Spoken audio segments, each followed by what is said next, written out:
Mayon, Sauce. Marshall D. Teach obtained this and everything else the world had to offer by becoming the shystiest criminal in the known universe. Blackbeard is the ultimate villain in fiction cause I genuinely believe he has just as good a chance of achieving his dream as Luffy, the main character of the series. Now of course One Piece can't end without our main guys achieving their dreams, but holy hell is Oda good at making us think Blackbeard might actually win. Say it with me, if the fight goes off screen, always bet on Blackbeard. If the Straw Hats fought the Blackbeard pirates right now in the story and it went off screen, the story is ending right there. This man is finding the One Piece, booming Emu, and making Full-Let Island a sovereign nation. Blackbeard is a masterclass in how to make a truly excellent villain. Peep game! There's a lot of truly excellent villains in fiction and even in One Piece, but Marshall D. Teach is special. Don't get it twisted though, he's a horrible person. But when that motherfucker is on screen, the biggest smile in the known universe is always on my face. You just can't help it. From the moment we first seen him in Mocktown, he was introduced as Luffy's antithesis. These two are perfect mirrors of each other and it's kinda beautiful. The only other person on Blue Planet that's as ambitious as Luffy is this man right here. Side note, I think it's kinda hilarious that this planet is just called Blue Planet. Like, you know for a fact Oda came up with that literally right then and there when he was asked. That's why I kind of fuck with the SBSs, bro. This just be saying shit and now it's canon. It's only right that Teach gets the same plot armor Luffy gets, except he low-key has more. In the context of the series though, you could chalk it up to fate willing all of this to happen, but same difference. Just like Luffy, Teach should have died so many times by this point in the series, but his will to make his dreams come true is just so powerful, he's still here. This man betrayed an emperor of the sea and lived. Granted, Jinbei did that too, but look, that's Jinbei. That's the first son of the sea, okay? That's different. Then he bodied Magellan. Same guy who almost turned Luffy to a pack, mind you. Him being on Marineford in general should have resulted in him getting Swiss cheese. But he's sneaky and slimy as so of course he wouldn't show up at the peak of the war. Whitebeard was like the one time Teach caught a body on screen, but that really don't even count because he was damn near dead already. Now if they fought when Whitebeard was at full strength, or I guess semi full strength because he had shonen old man sickness, that fight would have most definitely went off screen. Ace should have turned him into straight ash too. But you get the point. Blackbeard is not supposed to be here. It's just terrifying because this man is just what would happen if somebody had the same level of ambition and good luck as Luffy, but they were evil as f. Throughout this whole story, him and his crew have been having their own parallel journey and we're slowly inching closer to everything exploding. When we eventually get his backstory, it's gonna be so crazy because I'm sure it'll make him a bit more sympathetic, but he's still on his way to becoming the grimiest criminal in all of history. A sympathetic backstory is not going to suddenly make him a good person, which is why Oda is such a fire writer. Let that man touch pen to paper, it's going to be heat. I am waiting at the edge of my seat to finally see why the f this man isn't able to sleep. What's up with this sad ass picture of him as a kid Oda drew? At night specifically, mind you. And why the f are there 3 skulls in his Jolly Roger? And why does he also have 3 little ponytail type things at the end of his beard? I'm noticing. This is a pretty popular theory, but there's definitely something going on with him in the number 3, which is also probably related to him only winning fights and gaining competence off screen. A while ago, Grand Line Review talked about how Oda initially wanted Teach to move around with 2 sisters, but that idea might have just been scrapped and now there's literally 2 niggas inside of him, but who knows? Luffy and Zoro also literally felt the presence of multiple people in him, maybe, question mark. This motherfucker is just shrouded in mystery and I kinda love it. Now what we do know for a fact is that this man gotta be related to Rocks in some way, but more on that later. I want to stay relatively spoiler free right now. Even the fact that Teach won the payback war is insane to me. The Whitebeard pirates, even without Whitebeard, are still formidable as f. We've seen how they were moving on Marineford and Onigashima. I absolutely cannot wait to see him lock in on screen too, but I feel like that's not gonna happen until they have an actual confrontation with the Straw Hats specifically. Also, beating Boa Hancock is insane. He was an emperor at this point, so like it makes more sense, but look, that's still a crazy thing. Not to mention whatever went down at the Rocky Port incident. This whole crew is just so interesting to me because we've seen a lot of them fight without Teach being there, and they are not invincible by any means. The Battle of Full-Let Island was not won by them easily at all. In fact, it's not crazy to say Kuzan carried a little bit. And the Battle of Winter Island showed the entire world the Heart Pirates really are like that. Now they still lost, but look, if Blackbeard wasn't there, Who knows? Lost my favorite character in the series, so that hurt to watch. But they were going crazy before went off screen. I just really like that the Blackbeard pirates aren't overwhelmingly cracked the way some of the other big villains in this series seem to be right now. A crew of devil fruit hunters conceptually is just so cool to me too. I think it would have been really fun to see how they all acquired their fruits, but it is in theme for all of that to happen off screen. Bars. Hey, but are you peeping the cinematic parallels with Luffy though? While the Straw Hat pirates organically grow and become stronger, the Blackbeard pirates are stealing abilities and recruiting demons. I wonder which of their abilities were stolen and which ones were just actual vacant fruits they found in the wild. Like watching them have to beat the motherfucker with the strong fruit or the warp fruit would have been really cool. But we know it wasn't no fair fight, of course. This is a pirate crew. There is no honor found here. Even the reason this crew formed is the polar opposite of the Straw Hats, but also kinda not. They all have dreams, goals, and desires of their own, and they're all actively helping their captain achieve his dreams, just like the Straw Hats. But something feels different, right? It feels like Blackbeard cares a lot less about them on an individual level. Like they're all here because they're useful in some way, which is kind of interesting because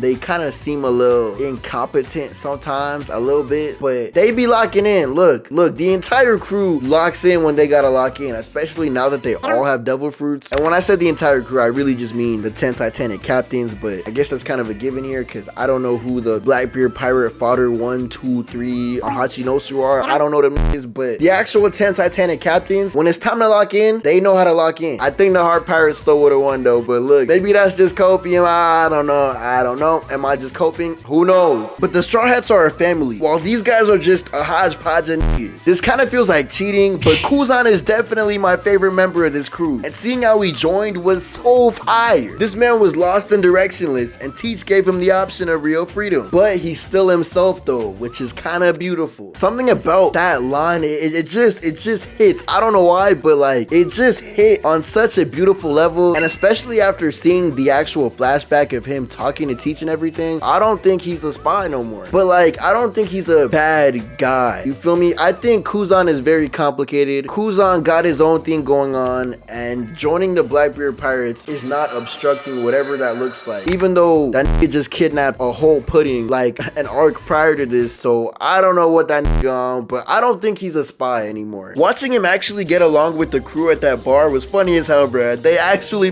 with each other. His relationship with a lot of them feels like some big bro shit. I always liked Lafitte and Van Augur too, but Katarina Devon has grown on me quite a bit, especially given recent events. Her hobby of collecting the severed heads of beautiful women is crazy though. What the f they got going on this shit, bruh? I swear Blackbeard need a musician on his crew who plays nothing but straight drilling, beat a nigga up, snatch your soul ass music. But of course he would never actively recruit a musician because he looks for nothing but straight practicality and usefulness in a crew member. But hold on. Wait a minute. We gotta get a mandatory fit highlight off for the one time. His debut fit is kinda clapped, not gonna lie. But shout out to Lil Dewey and the Don Julio sitting in his belt. He really does look like generic background pirate number 4 here, and that feels very intentional. The fit he had when he fought Ace was a little step up though. Look at the clean ass black jacket with the purple pearls hanging off the belt. He kinda clean, I can't lie. He added some bracelets and rings to his accessory too, bruh. He kinda nice. The next time we see him is Marineford, and now this motherfucker really look like a pirate captain. I do miss the durag, but the captain's hat feels more official, and he got the big coat of doom hanging off his shoulders. Keep the 3 Glocks on his waist, and of course he still got the Don Heezy on him too. Marshall D. Teach is always ready to act a foolio. This nigga don't even need no Don Julio. The Don Heezy. The double beaded necklaces are so tough too. He even grew his chin hair out a little bit, bruh. Who is this man feeling like? I think it's really cool that this is kind of sort of exactly what Luffy wears during the Onigashima raid, and it's the most captain type fit Luffy's ever worn. Put a coat over the shoulders of anybody in this series and they immediately gain aura. And look, low-key, that's work in real life too. Look, let me try it right now.